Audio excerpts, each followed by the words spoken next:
अंतिम यादी तयार व्हायची आहे। 30 डिसेंबरपर्यंत अनेक घडामोडी होतील। चंद्रपूरमध्ये कोणतीही अडचण नाही असं वक्तव्य चंद्रशेखर बावनकुळे यांनी केलेलं आहे।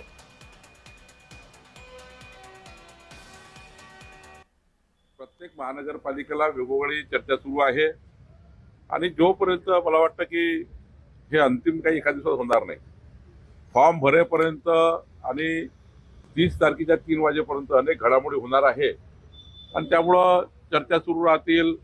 आमची महायुती चर्चा सुरू राहील, भारतीय जनता पार्टीच्या कॅन्डिडेटची चर्चा सुरू राहील। त्यामुळे जसं जसं पुढे जाईल तसं तसं मला वाटतं ही यादी अंतिम होत राहील। जोरगेवारजी आपले ते आमदार आहेत, त्यांच्या निवडणूक प्रमुख असल्यामुळं, जोरगेवारजी स्वतः निवडणूक प्रमुख असल्यामुळं आणि तिथले आमदार असल्यामुळं नक्कीच जोरगेवारच्या त्या ठिकाणी निवडणूक प्रमुख म्हणून त्यांच्या विधानसभेची निवडणूक असल्यामुळं चांगल्या पद्धतीने निवडणूक जिंकेल आणि मला वाटतं सुधीर भाऊ असतील, आमचे हंसराज भैया असतील, या ठिकाणी यांचं नेतृत्व आहे आणि सोबतच आम्ही सर्व लोक त्या ठिकाणी आहोत। मला असं वाटतं की चांगली निवडणूक होईल, चंद्रपूर यावेळेस चांगल्या मताने आम्ही जिंकू।